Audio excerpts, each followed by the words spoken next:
school, one on from Princeton, and we'll talk about Dirac and Weyl semimetals. Okay, thank you, Joe, and thanks to the organizers for the invitation. Actually, my last summer school was in 2008. I don't think it went that well, actually. So I can only go up in terms of performance.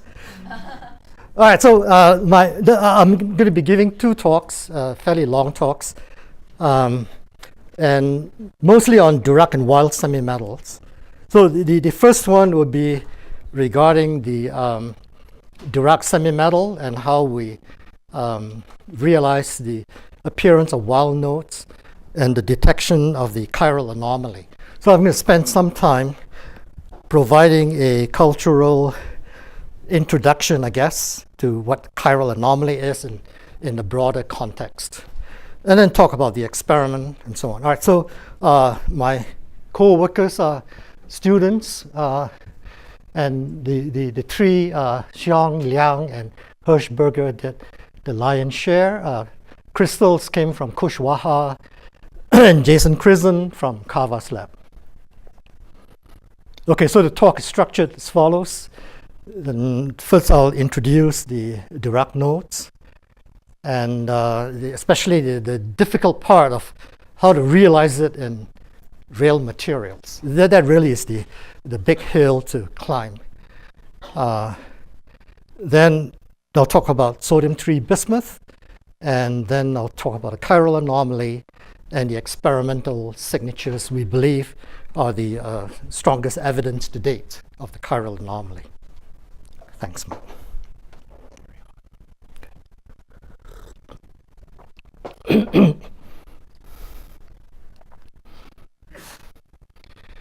So in the last few years, the field of topological matter has grown quite a bit, and it's become sort of a cornucopia. And there are many different directions that one can go. So it started with the 3D TIs, the Z2 TIs, right, bismuth selenide and so on. And what I want to focus on is this particular direction, where the notions have spilled over to 3D. And from that also, one has now a lot of research on Weyl metals. I'll have less to say about this because of time. But you can see that there are many other areas where it's expanding, some more in a more promising way than others. But anyway, these are the two areas that my group has been focused on. So to put things in a context, because this is a broad audience, I picked up this strange cold from Colorado, so my voice keeps fading. So a topological insulator, as all of you know, is an insulator in the bulk, ideally. Right? So typical examples are these three compounds. And you have conducting states on the surface, and they are protected. Right? And they are Dirac states. And the important property is that they are spin locked, so that you only have 1 degree of spin on one surface, and it's locked, let's say, in this case, counterclockwise. And on the opposite surface, it's the opposite. Right? So that was the remarkable finding from Charlie Kane's initial suggestion. On the other hand, topological Dirac semimetals are conductors in the bulk. The bulk states are now of interest. And in fact, they are very conducting, so much so that the signal swamps the surface signal. So, it's a little bit of this, a little bit of that. But anyway, they are interesting in their own right. They're still based on the notion of protection of the node. And you'll see in the next few slides how that all works out. Going from 2D, right, which this one is, to 3D is interesting because the field theorists who talk about chiral anomaly, that is a phenomenon for 3D, or what they call 3+1. It's got to be even space-time dimension. So 2D systems are 2+1, you won't see the chiral anomaly. Right? You see something called the parity anomaly, which for experimentalists, it doesn't have as many consequences. It's mostly how many Dirac nodes there are, and so on. But going to 3D, suddenly you open up the accessibility to test these new ideas. They're actually very old, as you see. Okay, so if you had a Dirac node, see either one of these, it's actually, by its nature, a superposition of two Weyl nodes of opposite-handedness, and they don't mix. If they did mix, they would kill the Dirac node and open up a gap. Right? So the protection that makes the Dirac node stable also plants the seed for the appearance of Weyl nodes. So if you break time reversal or inversion symmetry, the Dirac node splits up into two Weyl nodes of opposite chirality. I'll explain these terms more as we go along. So hopefully this gives a roadmap to guide you when I talk about the experiment, where we are in this scheme of things. Can you hear my voice? I can't hear myself actually. It's okay in the back? Yeah. All right, protection is very important, as you've heard from many of the previous lectures. Let me just remind you of one, and that's the Cramer's theorem. So we are back to 2D topological insulators, and you might remember that from Kane and Meili, as well as Shuchan Zhang, the Dirac node is protected when it's at the what's called the time reversal invariant momenta. These are the corners of the Brillouin zone, right? Why that is so is as follows. If you have time reversal symmetry, and you do, then you have states that always come in pairs, right? Let's say you have phi, and then there'll be another one, psi, so that when you time reverse phi, it has this relationship. And you can easily see that if you remember that theta squared is -1 because of the spin, right? So they must change in sign when you operate on them separately. And then furthermore, you invoke anti-unitarity. So if you form a matrix element between these two states and they're simultaneously time reversed, you get back the product, the reverse product, psi times phi. And from that, you see that from these two separate properties, you see that the matrix element between these two states is the negative of the other, and therefore it must vanish, right? So this is a beautiful theorem. It's actually what I call a quantum haiku. It's only 3 lines, but it's so pretty that we no longer teach it. This was invoked when I was a graduate student a long time ago. But once you leave atomic physics or molecular physics, this hasn't played any big role until the era of topological matter. Now, why is it such a big deal to have the matrix element vanish? So first of all, there must be 2 of them, right, for them to be orthogonal. You can extend the argument to apply to a potential, a disorder potential, or it could be potential coming from higher order terms that is time reversal invariant. Then you can now consider this product to be the other wave function. Then the matrix element must vanish by the same argument. So that tells you that you can never hybridize these 2 states, right? They are there to begin with, they're orthogonal, but even if you turn on a time reversal invariant potential from impurities or higher order terms, they remain protected. So that's the easiest example I can think of protection from symmetry, right? In this case, time reversal.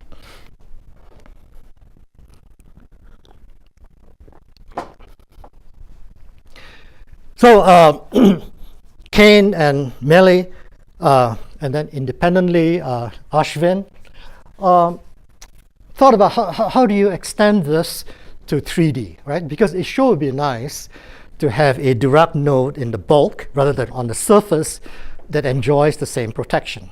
And so guided by 2D, they proposed that, well, if you could have them occur at the corners of the Brillouin zone, like X here, then we can use the same arguments, right? So this is how they started. And then they consulted a chemist, Young, and I forget the other guy's name. And they found out this material actually does it. Crystallites, beta. But it doesn't exist. So when I saw this, I ran over to Kava and said, we got to grow this. And Kava spends a few days looking through his vast collection of materials and came back and said, nah, that's typical physicist prediction.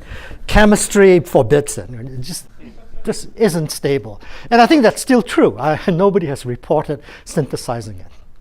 At the same time, Ashwin, coming from a different direction, proposed that the pyrochloriridates, and they all have this subscript 227, and they are comprised of complicated networks of tetrahedra that are corner shared. It turns out that this particular iridate, if you do the LDA, will have something like 24, I believe, pairs of Weyl nodes. But experimental progress in showing that has been slow because you cannot grow the material. You cannot grow very pure materials. Protection at a zone corner? Sorry? That protection at a zone corner. I believe so, yeah, because the time reversal returns it to the corner. You don't agree? I mean, why do you say it's open? No, they were searching for materials that had the node at the zone corner, because then they can invoke the same argument.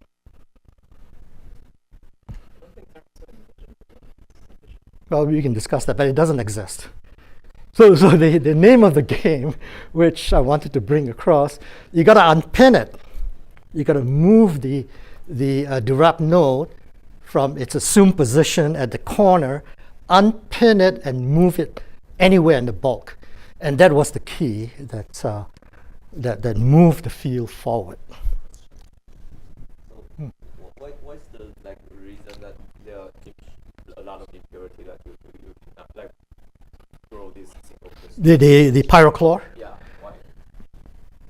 I don't know. I mean, that gets into surface. Yeah. Flux growth, so Yeah. you get a lot of whatever the flux is. Yeah. The pyrochlors are pretty complicated materials. Yeah. Anyway, so from transport point of view, the mean free path will be like 100 angstroms, right? And we're going to talk about things that have microns in mean free path. And those are the things that show all the properties that we like. Other questions? So the realization on how to unpin it was from Bernavec in collaboration with Shitai at IOP. And the argument is as follows. You have to impose now a third symmetry. Right? In addition to time reversal and inversion, you have to invoke point group symmetry. And at the time when I read that paper, it made go back to read Tinkham again because I didn't know what the hell they were talking about. But point group symmetry just simply means if you have a lattice, let's say it's hexagonal, if you rotate it by 120 degrees, it'll recover itself, right? That's what point group symmetry is. And without going into the details of the argument, you find that now the Dirac node doesn't occur at gamma or the corner, but anywhere along the symmetry axis. So in this case, the symmetry axis is coming out towards you. The Dirac node will now be depinned from the gamma point and can lie anywhere along this axis. So Jijun Wang, who actually is the unsung hero, this was his thesis. Go and find one of these materials. And I think at that time IOP had just installed one of their supercomputers, and so he succeeded. He searched I don't know how many materials he looked for, but he came up with two predictions which were basically ignored by everyone. One is sodium-3 bismuth, and the other one was cadmium arsenide. Both were dead on. Right? Both agreed with his calculations, and they indeed exhibited Dirac nodes, one above the plane of the board, on top of the gamma point, the other behind. Then, because of this paper by Ashwin and his group, Ari Turner, this generated enormous interest on the web. So that year, 2000, this is around 2012, I spent a summer, a week actually, at the Max Planck. And on weekends, Max Planck is locked up. So it's heaven for foreign visitors because you have the whole building to yourself and the Xerox machine is open, right? So I went to the web and just typed in Dirac, Weyl semimetals, chiral anomaly. There were 100 papers uploaded by mostly theorists, all theorists, sorry, mostly particle theorists.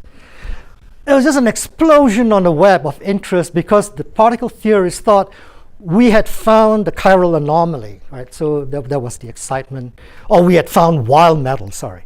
That Ashwin's prediction had been confirmed, and now one can get serious about the chiral anomaly. Okay, let me say a few words about the calculation of Jishun Wang. Sodium-3, so the low-lying states from sodium-3 bismuth are the sodium-3s and the bismuth 6p. And because of strong spin-orbit interaction, they overlap. And because they belong to different irreducible representations. So now this is a twist on the time reversal argument I had before. It only is sufficient that the two states belong to different irreducible representations of some symmetry, right? In this case, C3, they can never form a hybrid. They can never form a matrix element. So they are rigorously protected. So there was the key to the bringing in the point group symmetry. So now you have two Dirac nodes, one sitting along the z direction at plus kd, the other one on the other side. And as I mentioned here, they are protected by this C3 point group symmetry. Here's the artist's rendition of what the Dirac nodes look like, right? So they have this point node here.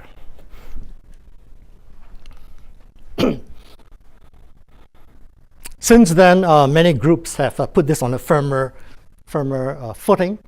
And let me see, for tomorrow's talk, maybe I just want to say that yeah, so this is a look ahead. If you wanted to close the gap, so this is a separate experiment. Suppose you started off with a narrow gap material, and you force gap closing. The old understanding before topological matter was that you'll close and then immediately open, right, to form a new set of combinations. The new understanding coming from invoking point group symmetry is that there is a nodeless region, a metal, that occupies a finite interval of the tuning parameter. But this has nothing to do with what I want to say right now. So the two candidates are sodium-3 bismuth with C3 symmetry and the cadmium arsenide material with C4. This has turned out to be harder to work with, and whereas this turned out to be successful. This was known since the 70s. So scientists, especially in the Soviet Union, worked on this a lot, but all that knowledge is now forgotten, right? So to grow crystals of this, we had to work very hard. But the crystals were never as good as what the older scientists reported in the 70s, but we don't know how they did it because none of this was written down. But anyway, this one is new, and this one we were more successful in. Okay, so I think I mentioned all of this. I won't talk about non-symmorphic cases. All right. Okay, here's another roadmap about where we're going, right? So now we have a Dirac node. There are two of them, and we focus on one of them, right? So focus on the plus direction. And as you will see in a minute, it's to be thought of as a superposition of two Weyl nodes of opposite chirality. And you can think of them, as spin up and spin down Fermi surfaces that occur at the same point in space, right? Turn up the field, And this splits up into two chiral modes with opposite chirality. And one feature important for experiment is that you can think of each Weyl node as the monopole source or sink of a quantity called Berry curvature. So I won't talk about Berry curvature until tomorrow's talk. For the moment, think of it as a magnetic field. This is a magnetic field for all intents and purposes that lives in K space, much more intense than any field we can apply in the lab. So this is not an interesting aside, that lurking in every crystal is the Berry curvature. And if it were to be manifest, it would exert a Lorentz force 100 times stronger than anything I can apply in my lab, 15 Tesla. But it's sort of like color quarks. In ordinary crystals that have time reversal and inversion symmetry, you always cancel it perfectly. So you never see it. But the moment you break one of these, out it comes, and it has all these effects on experiment. All right. So anyway, so think of it as a magnetic field that cancels exactly in ordinary crystals. And if you now keep on increasing the field, you will quantize the Landau states, and then you see that the last Landau level, because these are now massless Dirac dispersion, right? Massless Dirac particles. The final Landau level is chiral, right? Because it has no mass, and so you have a right mover and a left mover. Okay, and then that's where that sets the stage for the chiral anomaly to appear. A little bit more on the background. So as I mentioned, the Weyl node is the source of this Berry curvature. In this case, I'm calling it F. But then I revert back to omega here. So the Berry curvature is actually the curl in K space of something called a vector potential. This is the Berry connection, the Berry vector potential, which itself is the matrix element of this periodic part of the Schrodinger wave function, sandwiching the momentum operator.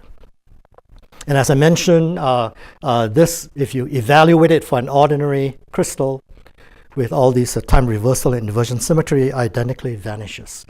But if it doesn't, then you can then look for the effects of this Berry curvature on electron dynamics.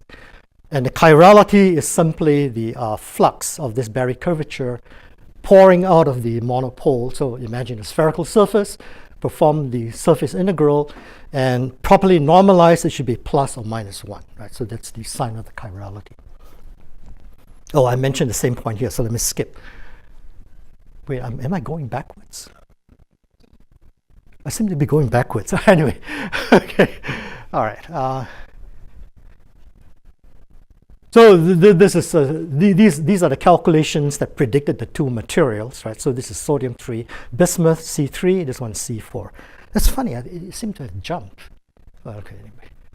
Okay, so then once this was known, Arpes groups around the world started to home in on this, and 3 groups, maybe more, nearly simultaneously obtained the Arpes spectra. This is in the case is sodium-3 bismuth, and you can see the Dirac node there, and you can change the doping by introducing dopants on the surface, and you can see that the Dirac node is clearly there. STM also saw the same evidence. Yeah. Did they see the surface states back then? No. That came about a year, 2 years later. Yeah. If you know what to look for. Yeah. So about 2 years later, Hassan's group saw the surface states. One of the bands, is that band pretty isolated, or are there some other bands at higher momentum? Not to our knowledge. Yeah, it seems to be the only bands there. Yeah. Yeah.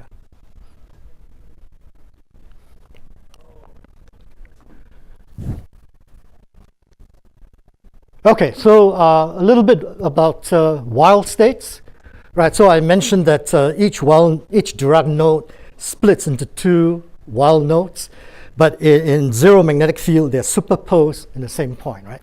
So one thing to note here is that if you start off with the Dirac equation, Weyl noticed a long time ago, I think maybe 10 years after Dirac's work, maybe sooner, that if you write down the projections on the left and right-handed, so gamma 5 is one of the five matrices. It's 1 plus gamma 5 will project the Dirac spinner. So these are 4 spinners, and this is a 4 by 4 matrix, right, into right and left-handed. Now you go back to the original Lagrangian, right, from which this came from, and you write it in the right and left-handed representations. If the mass was 0, then you see it splits up into 2 parts, and these 2 parts do not talk to each other, right? So the moment you have massless Dirac particles, they automatically separate out into 2 populations, each one having a different chirality. Now, if you had a mass term, you can easily show for yourself that it would mix up the 2 psi sub L and psi sub R. So it's essential to have the mass be 0. Okay, so that's the only take-home point from this slide. Get started with the Dirac equation, set the mass to 0. Don't turn on the vector potential. Don't turn on the electromagnetic potential. Not the Berry vector potential. Don't turn on electromagnetic coupling. It automatically separates out into 2. So when Weyl saw this, he proposed that these are neutrinos, right?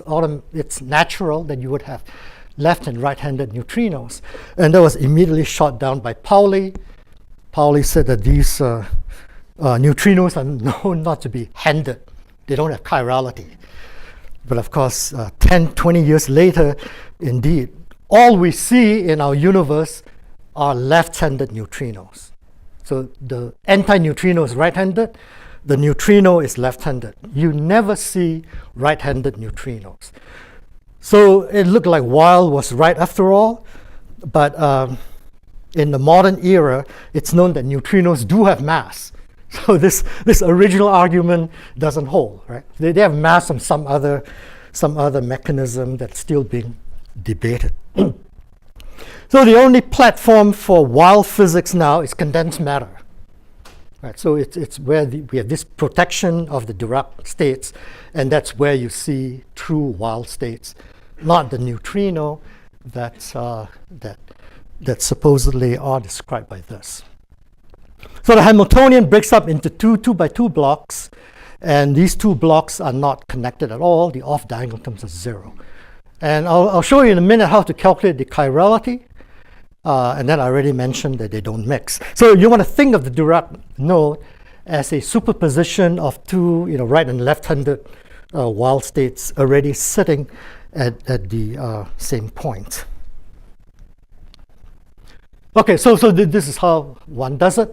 If I go back to the Hamiltonian written by Chi-Shun Wang, move very close to the Dirac node, then the off-diagonal terms are 0. So this is already in the Weyl representation. Right? It splits up into 2 by 2 blocks, and they originally came from the low-lying S and P states, as I mentioned. Okay, now if you take one of these and you expand it in the Pauli matrices tau in this fashion, giving you a tensor or a 2 by 2 matrix, V. This is called the velocity matrix. So you form the product from the left of the wave vector on the right with the Pauli matrices, and then try to read off the velocity matrix. So the top one will give you this, right? Because it's diagonal. The determinant of that, whether it's +1 or -1, determines the chirality. So this is a useful thing to go through, and you find that this one has a negative chirality, this one is positive. See, the reason for going through all this is because in 2D, you can sort of wave your hand and say chirality is like that or like that, right? 3D is not so obvious. How would you deduce that from 3D? All right, so here's mathematically how theorists calculate the chirality. Anyway, so one is -1, one's +1. They are both centered at the same point, and therefore they superpose. But they cannot mix. There's no term that mixes them.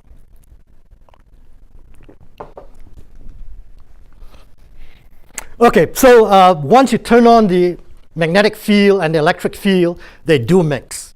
So this is the chiral anomaly, and this has a long history, and I'm going to spend the next 3 or 4 slides briefly describing it, just to give the cultural context of this phenomenon.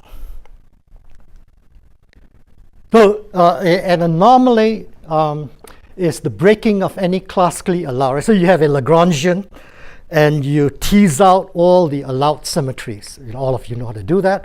You'll find that once you turn on quantum fluctuations, some of them will be killed. So if quantum effects kill an anomaly, that is called an anomaly in quantum field theory. Kill a symmetry. Right? So the most famous one was first observed in the decay of pions, and I need to remind you about a few facts about pions. Pions are the lightest known hadrons, right? So they are much lighter than protons, and because they're so light, they cannot decay into other hadrons. There's nothing left, right? So the only decay channel is through to the weakly interacting leptons. And because the W boson is so massive, this is a very slow decay. So they're very long-lived. They live for, I forget, something like 1/10 of a picosecond. I think that's correct. Yeah, 10 to the minus 12, right? Very long-lived, except only if they are charged, right? So the charged one will decay into a mu and a neutrino, but the neutral one decays much faster. How much faster is a bit astonishing. It's 300 million times faster. So somehow it has found a channel that its charged cousins cannot access, and just rapidly decays into 2 photons. So this was a big puzzle in the 60s. In fact, it was a huge puzzle until Adler-Bell and Jakiv came up doing this Feynman calculation that if you start off with massless Dirac particles, as I mentioned, right, they would separate out into 2 chiral populations.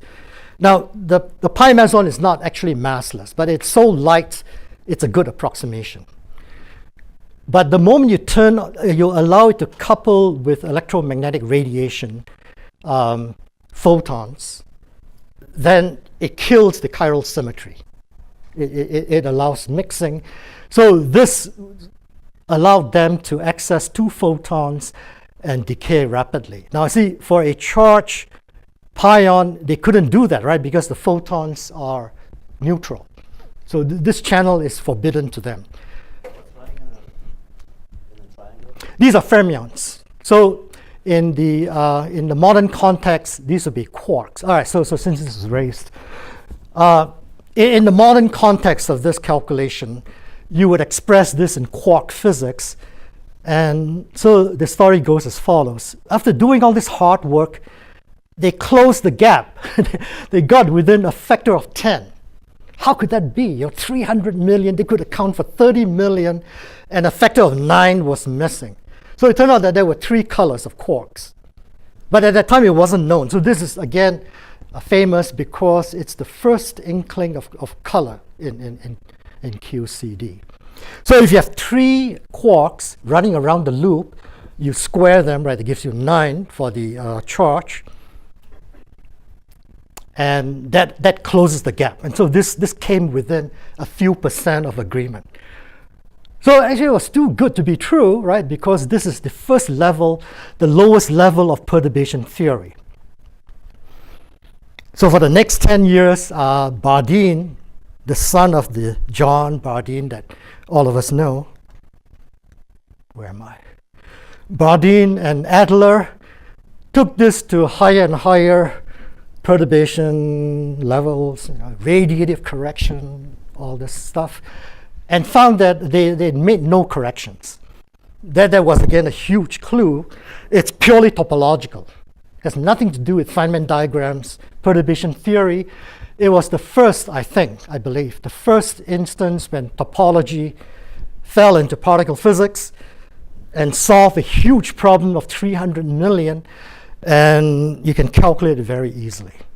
Okay, I obviously am not equipped to do the calculation. I'll just show you the result and then show you a very easy way to get it from condensed matter physics. So question, since you mentioned it's light, but it still has mass, so I just wondered, so... Oh yeah, good question, yeah. Compared to energy, I guess? Yeah, that's right, yeah. That mass, when you put in the real mass of the pi meson, would be insignificant. Yeah, because remember, this is a huge factor.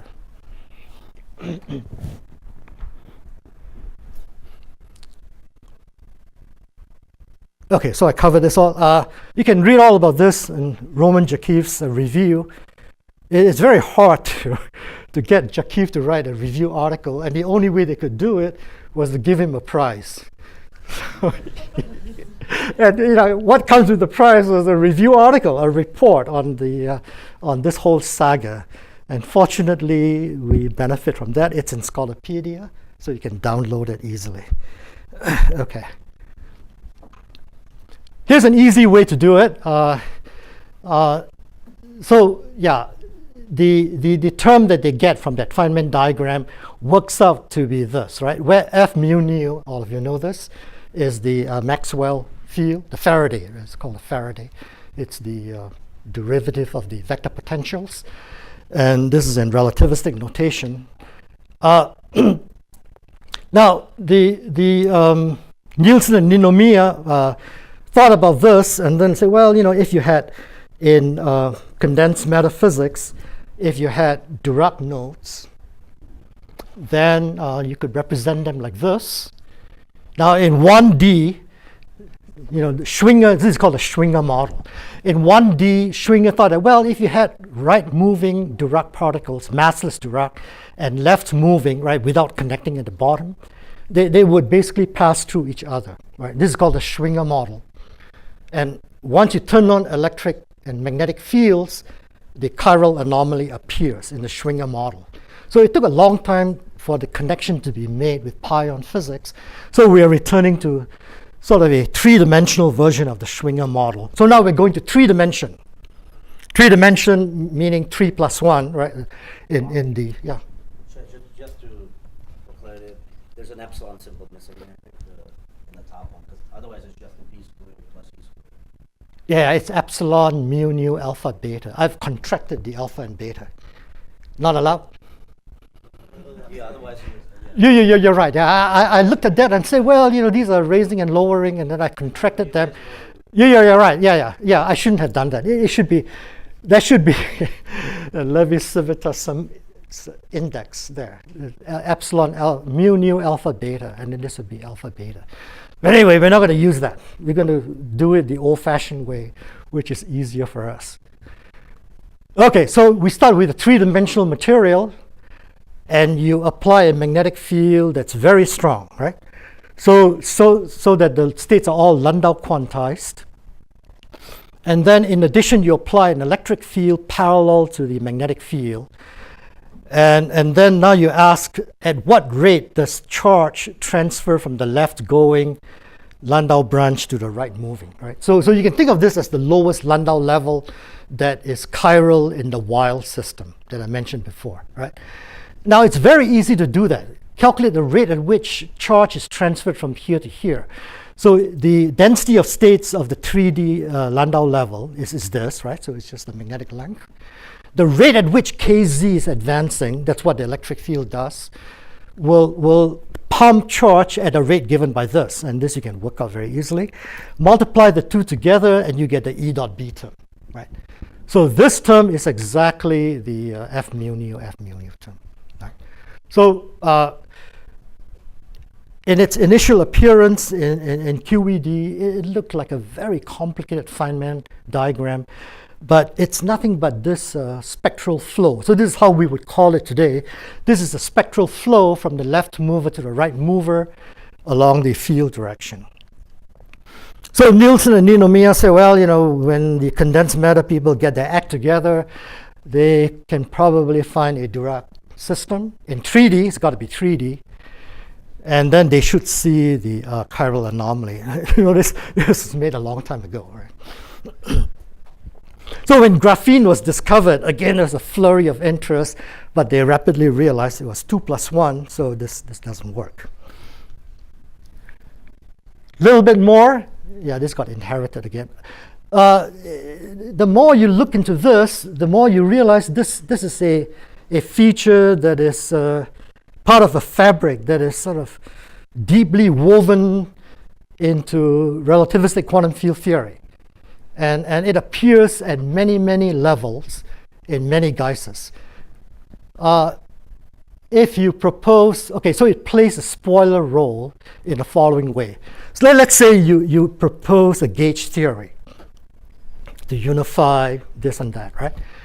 Now, in your gauge theory, if you found these anomalies and they don't cancel exactly, then right away your gauge theory is not renormalizable. So it's dead, right? It's because the Ward identity cannot be simultaneously satisfied between what's called the axial and vector currents. Anyway, so it plays the role of a gatekeeper.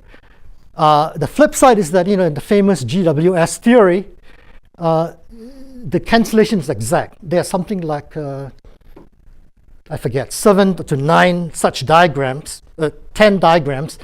They cancel exactly in each generation of quarks and leptons. So this cancellation is so unexpected that Paskin, in this standard text, which I'm sure many of you have read to pass your general exam, is Paskin calls it magical, right? So it's nobody really understands why the cancellation is exact, but why it plays this role.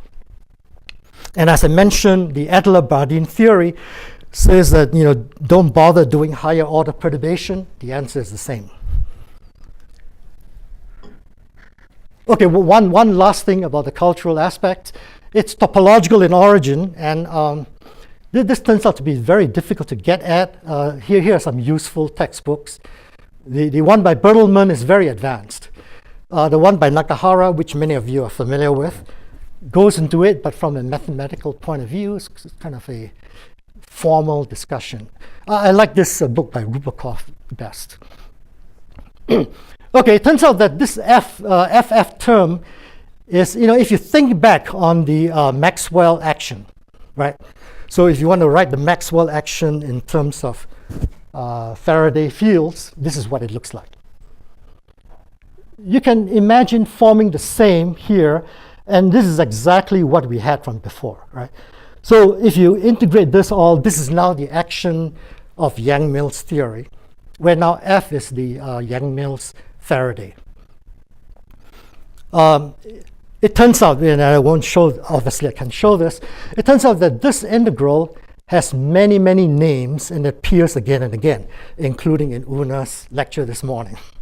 It's actually the winding number. So if you do this integral, you get an integer called q. It's also related to the action in Euclidean action of the Yang-Mills theory. And finally, it's also given by the index theorem. So just a little bit of this.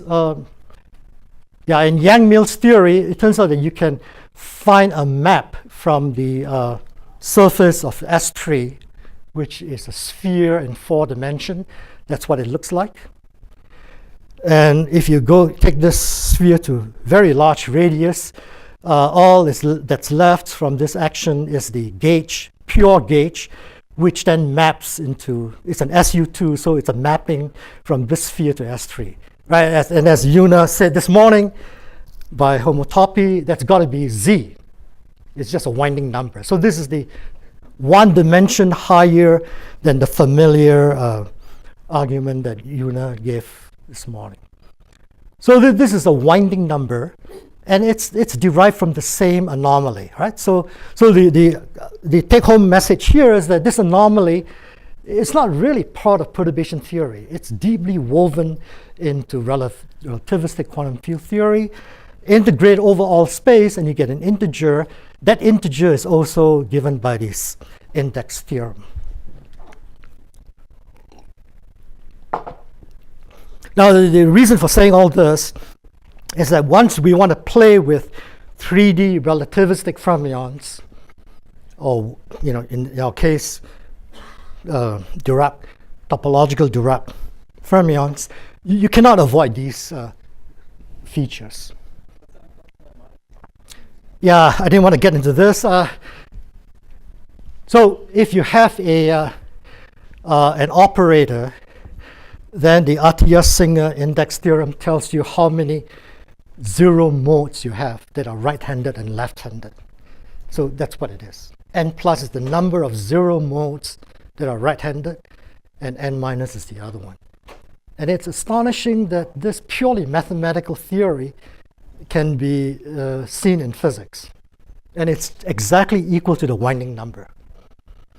So an easier way to see this, which I learned from the book by Rubakov, is when you have the Schwinger model in 1D, and you talk about the charge pumping, you can also think of it as level crossing, right? As you apply the electric field, one branch will slow down, the other branch will speed up.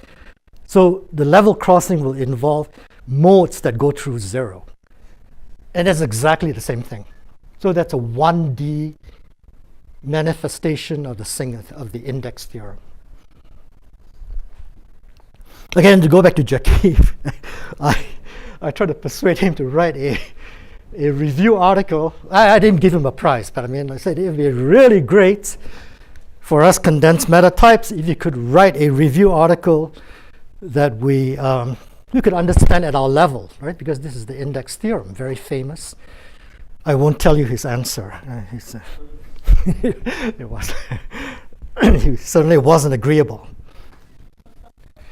Okay, so this is the slide I showed before. So this is the roadmap, right? So just keep on increasing the magnetic field, and you should see then a charge transfer process when you align the field, the B field and E field together, at a rate that I already showed you how to derive.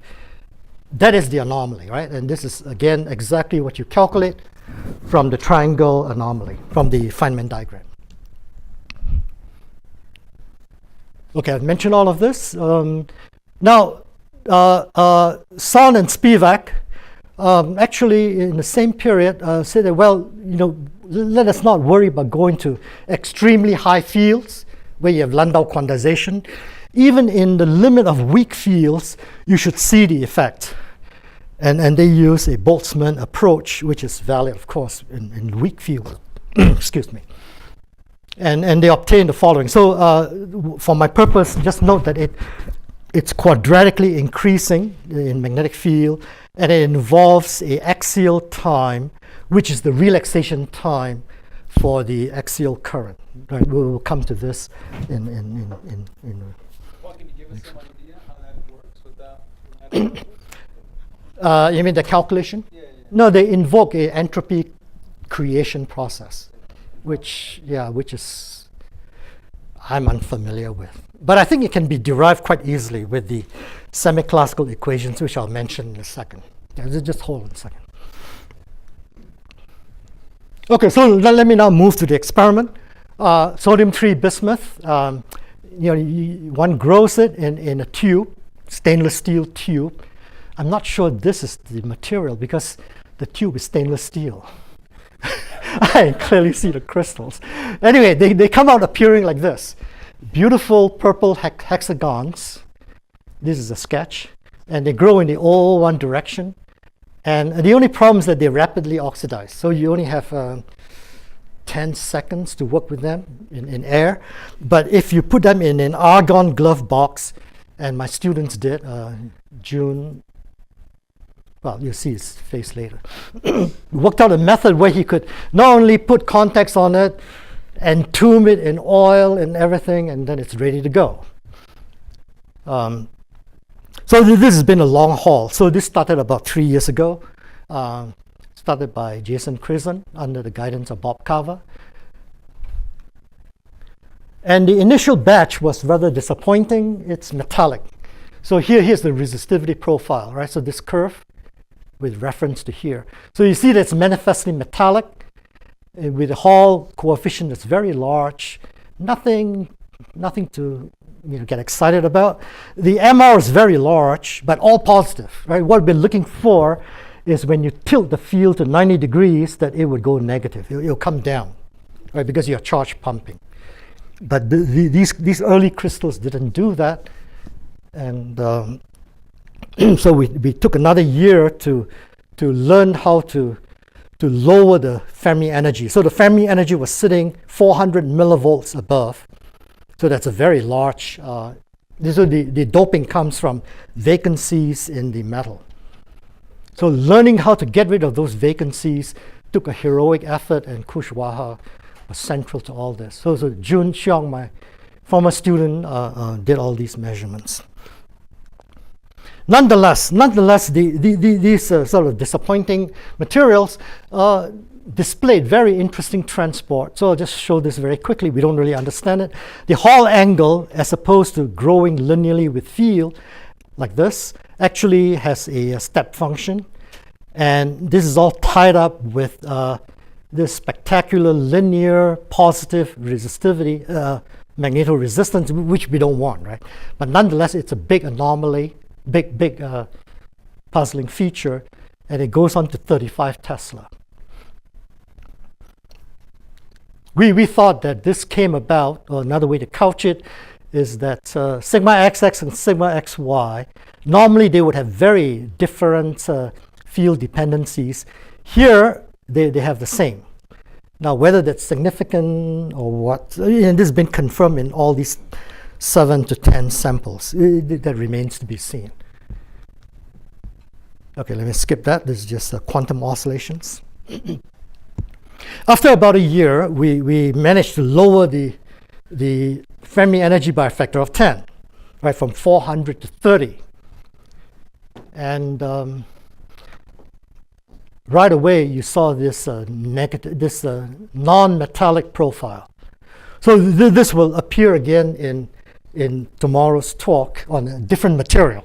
This seems to be the fingerprint of these rather strange Dirac semimetals. So it's a rising resistivity. The scale is here. And then it saturates. The Hall effect has a change of sign. But now if you stay at the lowest temperature and you apply a magnetic field parallel to your current, to the electric field, you saw this very severe suppression of the resistivity.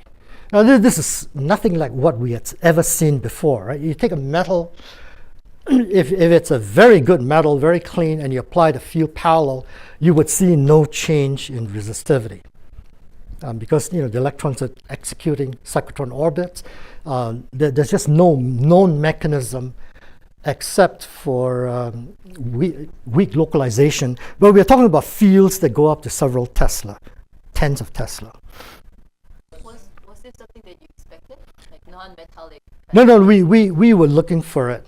So I told you that after a year of disappointment, because following the explosion of interest triggered by Ashwin's paper, all the experimental groups were primed to look for it. So we were looking for it. And after a year, we couldn't see anything. But once we had these crystals, then, yeah. But is this what was predicted? Or? That's what I'm trying to convince you, yeah. Even the Roti curve, what about the Roti curve? How to understand? Oh, that's easy, because when you're very close to the node, right, at high temperatures, you're creating a lot of holes, right? And the holes have an enormous density of states. That's why the Hall effect changes sign, right? So you have a huge population of holes. They swarm the interesting electrons. As you cool down, you are freezing out the holes, right? So that is, you'll see tomorrow, that's a must. Yeah, I was just wondering how you estimate your chemical potential. You said it went from 400 millivolts to 10 millivolts as they got better. From the Hall effect and the Shumikov-de-Haas. Directly from that. Yeah. The Hall effect and Shumikov will give you, very firm. Yeah. Other questions? We would love to do Arpes on it, but these are air sensitive. Well, Zahid does it, yeah. Okay. Anyway, so we were pretty pleased about this, right, so maybe this is it. This is what you will see. You find that as you warm up, the effect goes away, right? So presumably, so many holes have been excited that they dominate all these fancy wild states that give rise to the effect.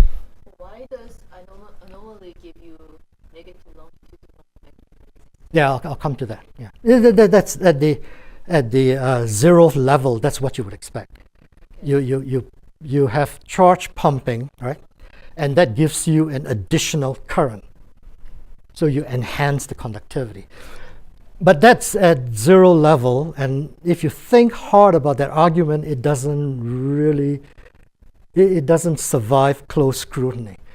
So it will turn out to be a difference in the scattering of the axial current. But I'll come to that.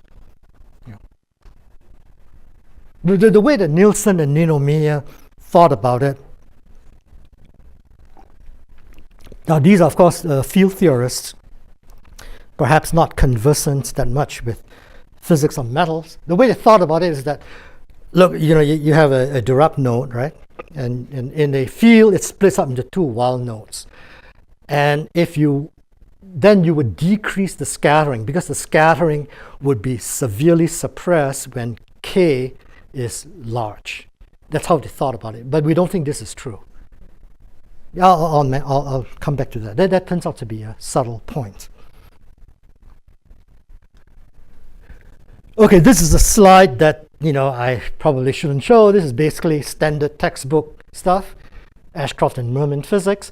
This is to convince you that no matter what anisotropy you have in the mass, right? Let's say take a general elliptical Fermi surface, you can tilt your magnetic field in any old direction, do the transport calculations, and you will get zilch for the magnetoresistance when the field becomes parallel to the current, right? So this is a good starting point. Boltzmann theory forbids any magnetoresistance for one band if you have, no matter what the anisotropy is, if you have only one band. So seeing a negative MR that is large, right, factor of 6, it's not an everyday experience. So that's what I told June, who was very upset that I doubted his experiment. Now you can also see quantum oscillations. If you get close enough, you find that there are quantum oscillations, not too many, but enough for you to form the index plot, right? All of you remember how to do this, right? I'll say more about this when I talk about the experiments tomorrow. Anyway, for now, just remember that if you see quantum oscillations and you identify the peaks, then you can make what's called the index plot, and from the slope you derive the size of the Fermi surface. We call that the Fermi surface caliper, and this is how we determine the chemical potential, because we know the velocity from Arpes. Oh, here's the quantum oscillations in more detail, and so you see beautiful oscillations, but the mobility is pretty bad in these systems. It's about 2,000. So we were lucky enough to see at least 3 oscillations. Now, one test for this is the following, right? So the prediction is that when you tilt the field parallel to the current, you would see this charge pumping, right? And that would give you a strong negative MR. So once you tilt the field away, this should go away, right? So an obvious test then would be to rotate the field.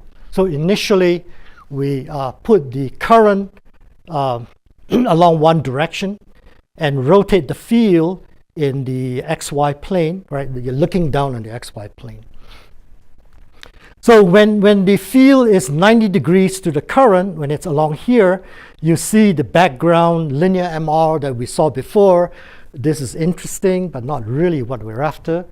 But now as you walk the field closer and closer, these are different angles, then you see that when you get within 5 degrees of alignment, boom, it goes negative, right? And this is what we call the axial current plume.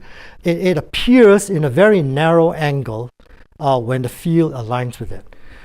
then we did the next thing, which is now apply the current parallel to the y-axis. And then have the computer walk the field exactly without changing any of the parameters. And again, when the field is 90 degrees to the new current direction, that's this curve, it shows the same linear MR. And then when it gets within, again, 5 degrees of the current, the negative part appears. Right? So in your mind now, you want to think of it as, you apply an electric field. There is a plume of current that flows parallel to I, in addition to the Drude conductivity. But if your field is not aligned with the current, it vanishes. And then it returns to this uninteresting large positive MR. What, the numbers on the hexagon, or what? Those are the contacts? Context, yeah. This is just context. Question? Yeah. Please remind us the position of those wild points in the polynomial. Come again? The wild points in the polynomial. So the Dirac nodes are along the z-axis coming towards you. So it is thought, so theorists are not completely sure, but it is thought that the wild points, when they split, will align with the field direction. But for this purpose, it's irrelevant, right? Because we are only worried about electric field and magnetic field. It's E dot B. So there is no anisotropy. As long as both will layer up. You cannot see any anisotropy. Yeah. But in tomorrow's material, I'm talking about this because we found a second example, which is completely different, like night and day, from sodium 3 bismuth. And I think you'll find that interesting.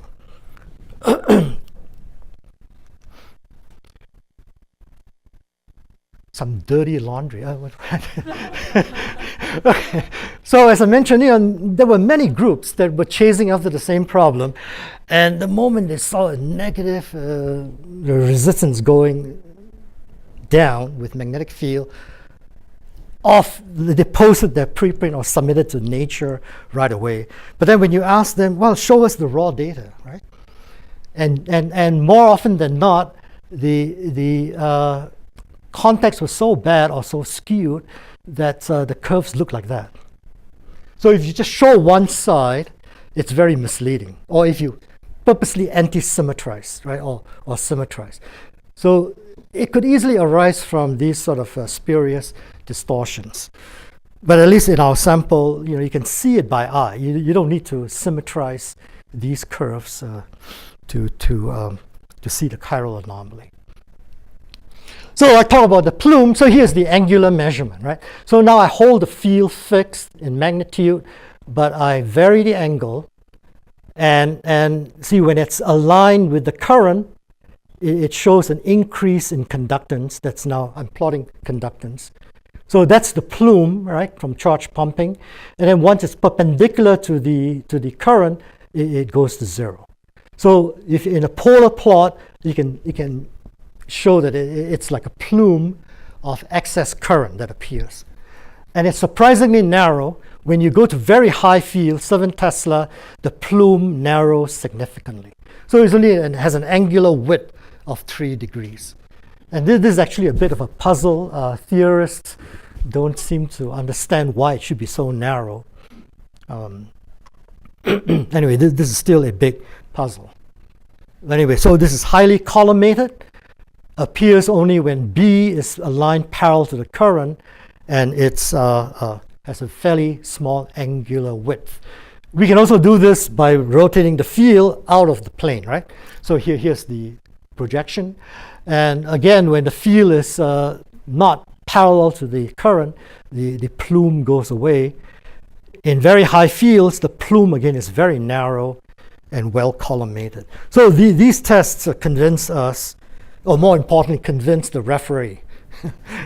There were 3 referees that were blocking the paper. I think they convinced the referees that there's something interesting going on. Okay, now let me return to the point that Una brought up. When you think about this from a dumb experimentalist point of view, it's a bit surprising because, look, you only have so many electrons in the metal, right? Never mind all this fancy Weyl language and so on. You turn on a magnetic field, you are not going to create more of them. How could you create more electrons without significantly lowering the chemical potential? It's the same all electrons. How could you see a 6-fold increase in conductivity? Right?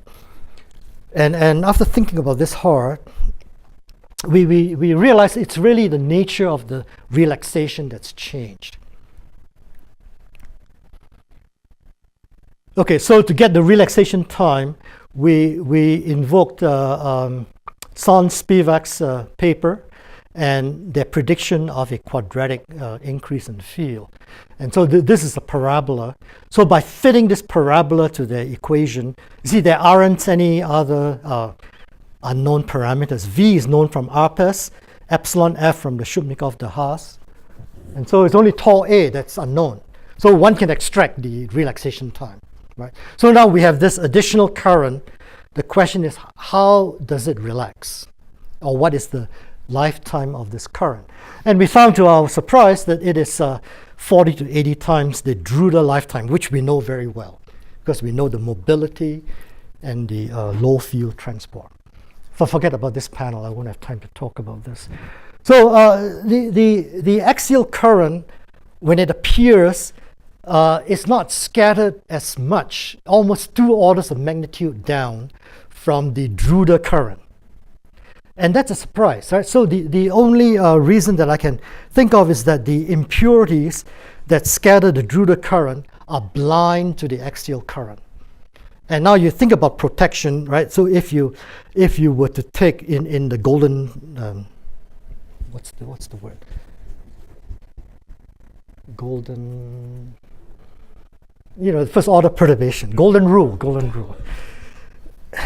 In the golden rule form, you would calculate the lifetime as the matrix element, right? So left incoming state, outgoing state with the matrix element of disorder potential.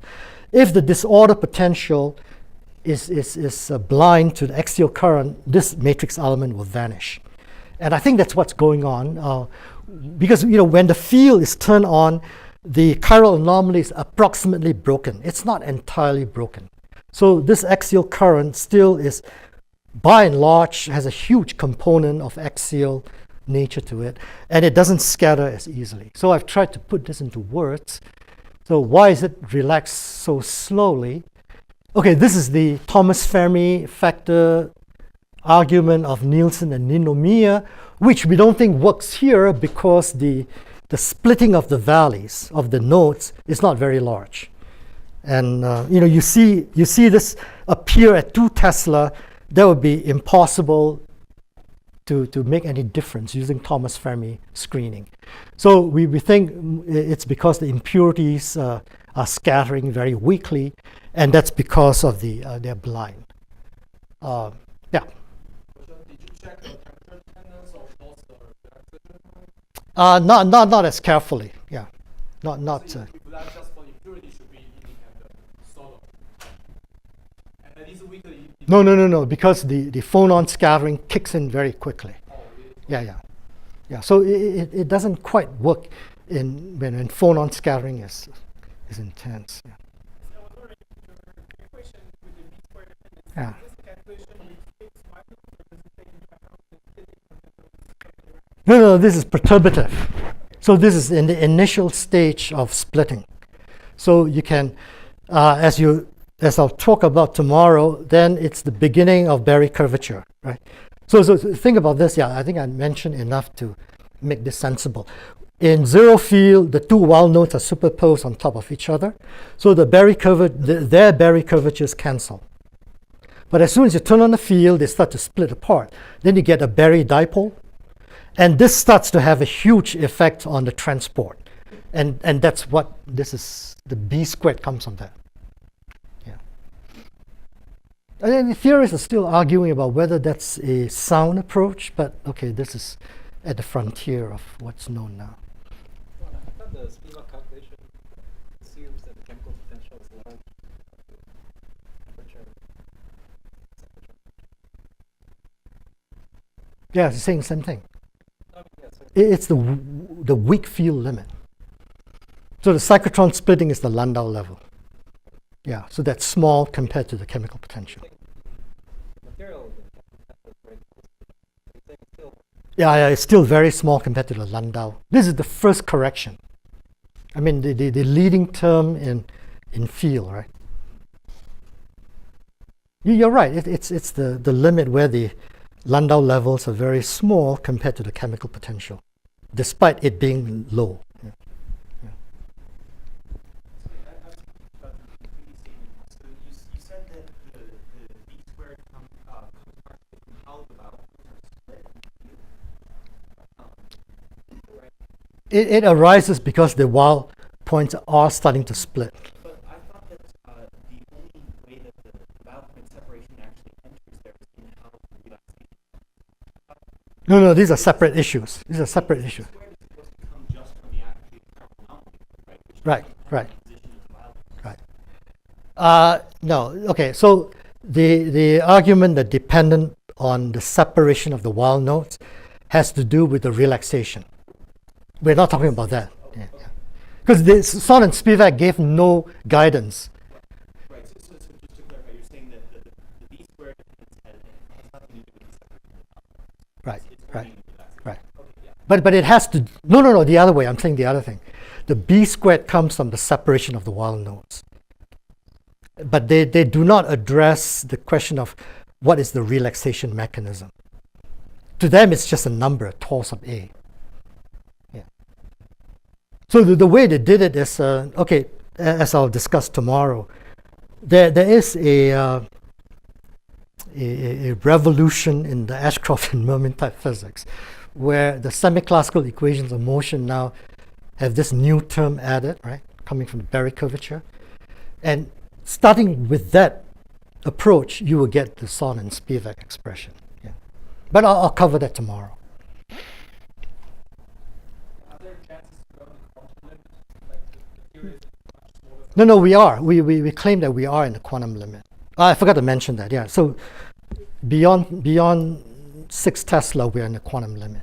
Then it flattens. Yeah, thanks for bringing that up. I should say that again. So this panel shows 2 samples, J1, J4, and it's the resistivity at our lowest temperature, 4 Kelvin, I think, where we see this enormous drop, right? That's due to the chiral anomaly. Then it bottoms out. I mean, okay, this slight rise we think is a misalignment problem. It bottoms out, it is flat. And this was the point that the reviewers would not let us go. It says that if what you're saying is true, the chiral pumping should go on forever. So here's the reason why the chiral anomaly doesn't seem to change it once it reaches the quantum. This is the quantum limit. And now if you think back on it, the scattering time, right, of this current is also proportional to the density of states.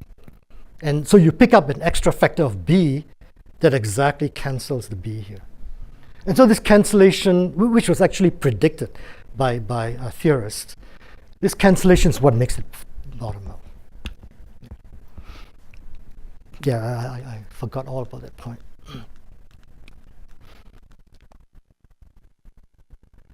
Now, here's the argument about the splitting, which I don't think I want to get into. This is basically an argument to try to understand how splitting of the Weyl nodes comes about. It's basically the Zeeman energy. Remember, these 2 branches are made up of the S and P states, and they have totally different angular momentum along the z direction, right? So in a Zeeman field, they would split at different rates, 3 times faster for 3 halves, right, compared to 1 half. And so this asymmetric shift in Zeeman energy, you can easily see will lead to shifts in the intersection. But if the G factor were not huge, like a few hundred, 2 Tesla couldn't do it. And that was the beginning of why we started to back away from the Nielsen-Ninomiya argument. We think it's too small. The effect is too small to account for the lifetime. Now, a calculation by Birkhoff, which actually takes into account many other factors that I've not talked about, couches the whole thing in terms of diffusion modes, basically using this notion that the chiral symmetry is approximately broken, not completely broken. And he gets the same message that what I just mentioned, that the lifetime of the axial current compared to the Drude lifetime is very long. And it's because the system is still approximately chiral, impurities don't see it, and so you get a large current. So you can maybe, this is now out in PhysRef B. You can refer to this paper. It's a very long paper. Okay, so I'm at the end. I think I pretty much covered. Can you give us a sort of a simple picture of what an axial current is? Okay, so this term is borrowed from field theory. So a vector current is basically psi bar, gamma mu psi. Okay, that's what field theorists call a vector current. And an axial current is the same thing, but now you insert gamma 5 in there.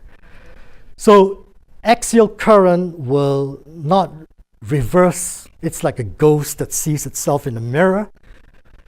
It doesn't change direction, whereas a vector current does. But your transport is, you're measuring transport of electrons.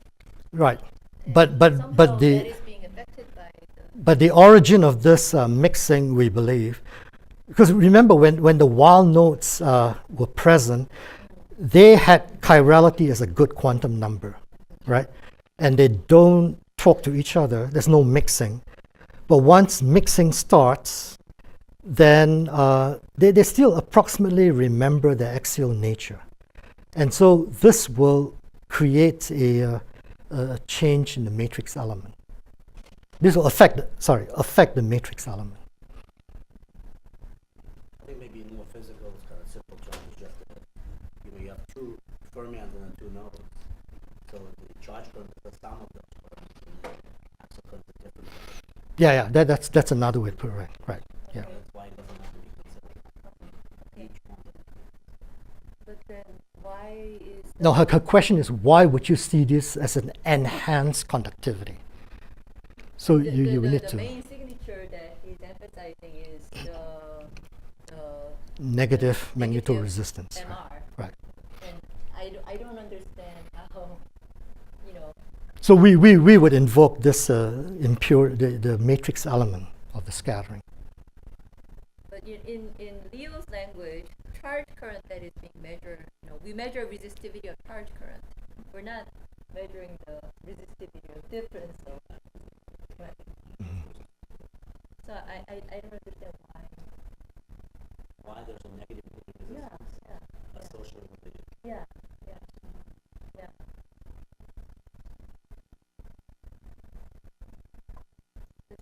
Yeah, I think it's how the impurities see this state.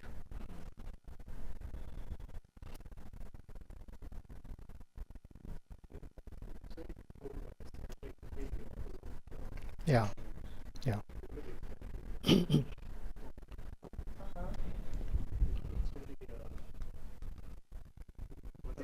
I'm sort of getting that there are two interpretations. One is the original Nielsen-Ninomiya perspective, which was really about scattering between the nodes. Right. And there's this other perspective about the relaxation time, which I'm not. Relaxation time is the standard time. Okay. That is expected to be much stronger. Because you have to match the precise distance between the nodes. Simplest case of the really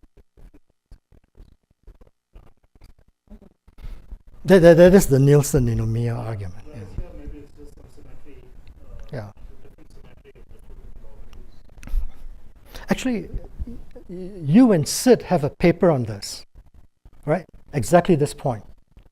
Yeah. So some, soft potentials in the magnetic field. Yeah. Is one you would say. There's a reason why it's not happening.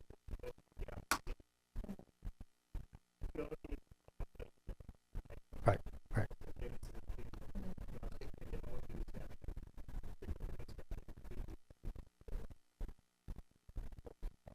Are you saying you put on the field, they were going, before you had a Dirac constant, you guys were supporting them, put on the field, you separate them, and everything is sort of considered anomaly.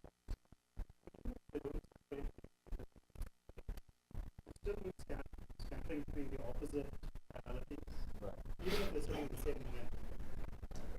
You're saying the impurity has to scatter from one chirality to the other. Yeah. Kind Right. of like you require spin flip scattering if you have. No, but it's It's effectively, certainly going to be easier for it to scatter into the same. For a featureless impurity.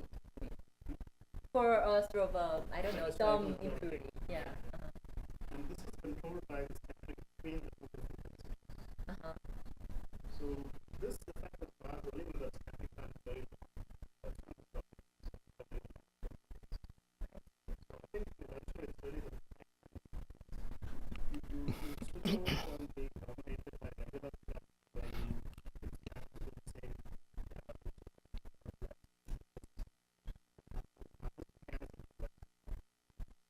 this mechanism is effective to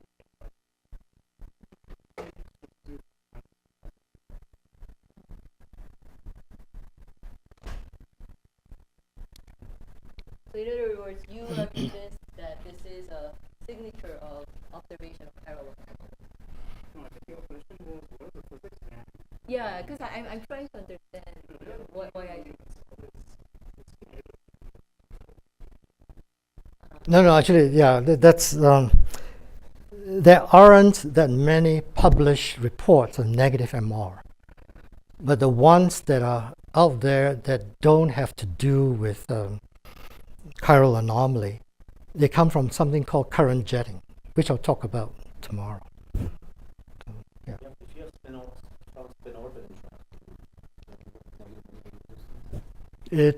There's some theory regarding that, but I don't know any experiment that actually confirms that.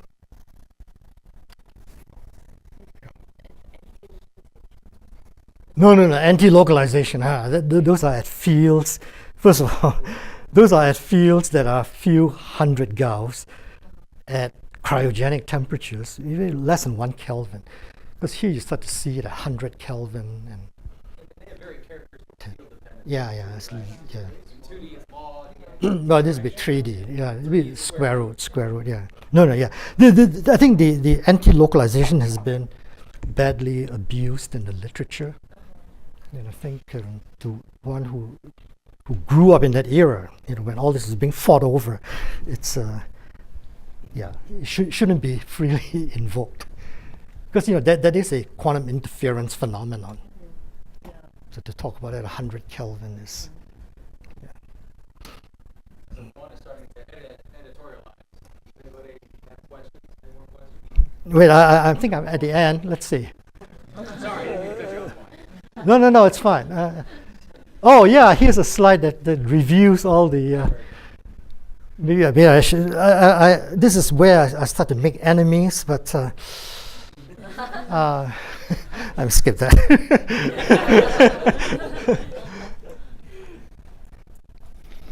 Okay, thank you. We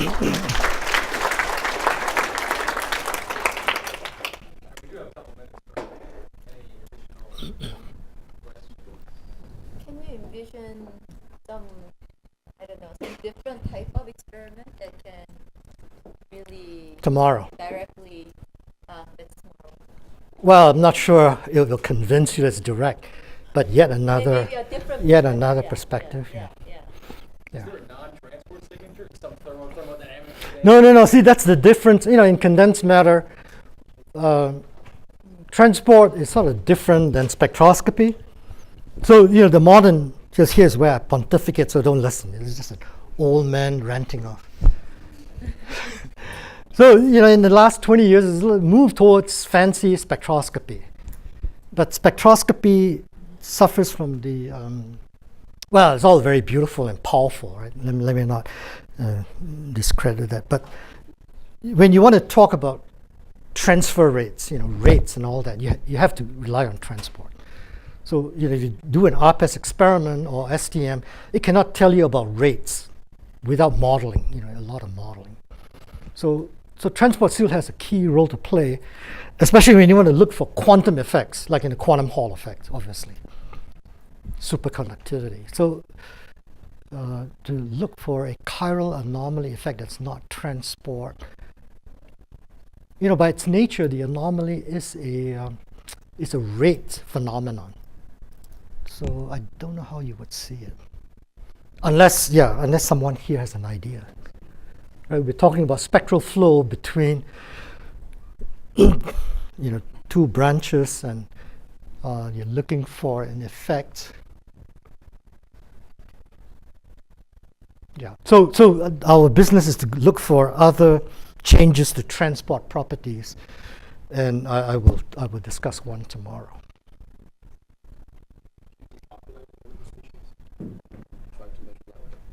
No, but that's transport, right? No, but you'd also see spectroscopy. How would you see that? Oh, in that pumping. Right? Yeah, Yeah, you could do that. Yeah, I guess these pump probe methods. Yeah, I'm not sure they can do it. Yeah, maybe by pump probe. Yeah, that would be interesting to think about.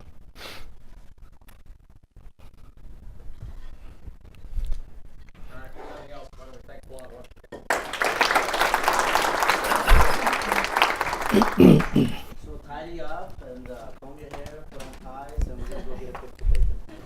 So just follow us. We're just going to go to the fair and field. You walk by it all the time when you go